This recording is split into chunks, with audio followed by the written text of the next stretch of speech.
Chelsea's game and didn't happen? Well, you see, yeah, Newcastle are performing poorly, but then the reverse that Chelsea also performing poorly at home.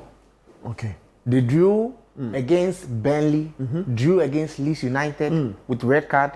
Then here they also now lost to Newcastle. But this is a problem. Football is about moments. Okay. You take your chance. 100% I agree. Then you win the game. So you don't take your chance. Your opponents get the chance. They punish you. For example, City losing at the Bernabeu is a clear example. Had about 5 chances in the first 10 minutes. They lost those chances. It was a different story. Within the first 15 minutes of the game, Chelsea had a lot of moments. Joao Pedro had his moments. Cole Palmer had his moments. Endo Fernandez had his moments. Newcastle were now trying to find their balance in the game. And it was very clear from the approach that they were coming to try and make sure that they settle into the game, make sure they don't concede it in the first 20 minutes. Because once they concede it, they have changed the structure and outline of the game. And then Eddie Howe and Jason Tinder would have to think too much. Remember, they also have Champions League to play, I think, on Wednesday.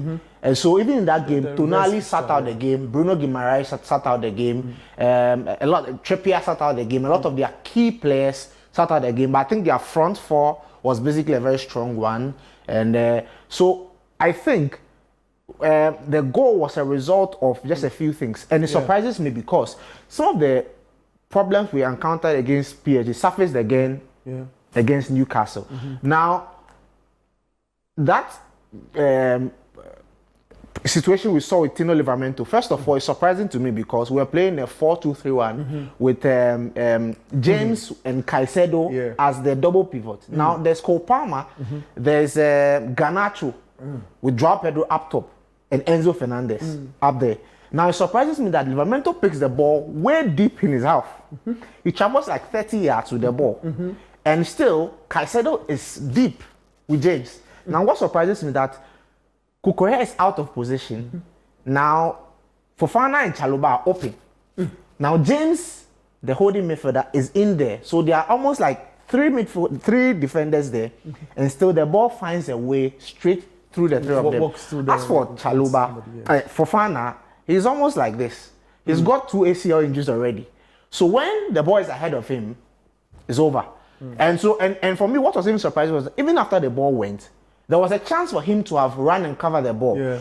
One, James had followed the other player. So if Fofana had helped him, maybe it would have created a different situation. Because the guy passed the ball to Gordon. So maybe without Gordon, somebody marking Gordon, the striker would have been forced to maybe take a shot. Sanchez could have saved the situation. I think that's the problem generally we need to look at. It's surprising to me that Chelsea looked on the front foot, started the game very, created a lot of chances, didn't score. Immediately we conceded a goal. That was the end. Chelsea never created any chance anymore. And this is where my point is, and I kind of side with coach. One of the reasons we lost the game against PSG was this. Chelsea had a very strong 11. But when you look on the bench, there was no hope. No player inspired confidence. What if you annoyed me when I saw Badiashile and Uncle Tosin warming up? In such a crucial game, we see Tosin and Badiashile warming up for such a huge game. Meanwhile, PSG had Ivica Kvaratskhelia there. They had, I think Fabian Ruiz was injured anyway. Lee Kang-in was in there. Mailu was in there. You might say these are not big name players. That's very true. But their output on the day was very crucial in getting the result they got. Look at the players Chelsea brought on in the game. The players they brought on didn't effect the necessary change they brought. They rather decreased the tempo of the game and created more problems for Liam Rosenio, and that's what led us to where we are. Fantastic. That speaks to the investment of the club.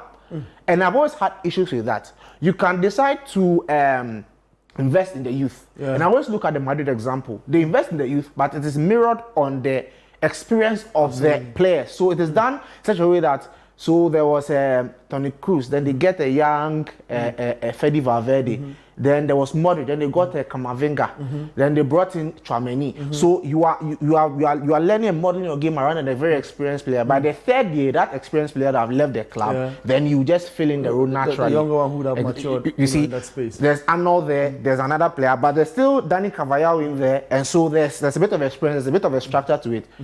Why then do you spend over £1 billion and we don't see players who close to 2 billion. and we don't see players who are up to that standard. And for me, one thing I will never forgive this the owners was the fact that they had the chance to buy Victor Osimhen and they didn't make that purchase. They said they can't pay the money. And we had and you see some of the for example, look at this.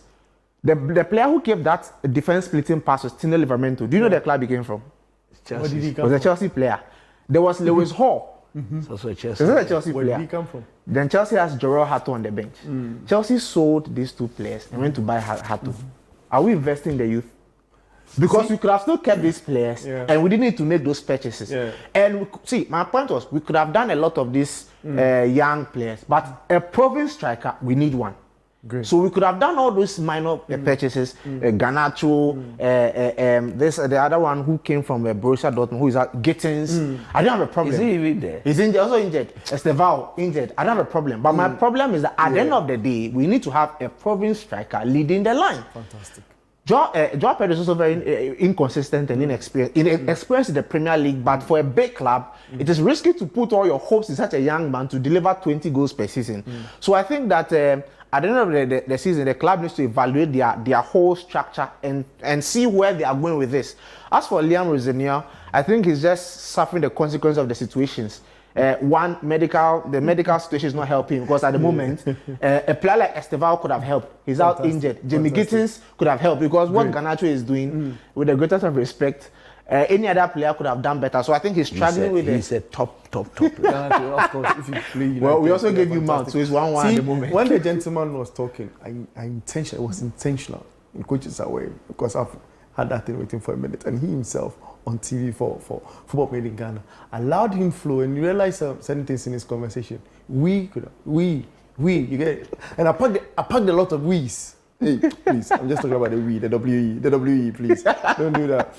Look, he's a Chelsea fan and he said allow him time to rant. Let's move on. Don't get to United and coaches ranting. Allow. Okay, thank you very much. Let's get into the Arsenal highlights. They shocked Everton, beating them by 2 goals to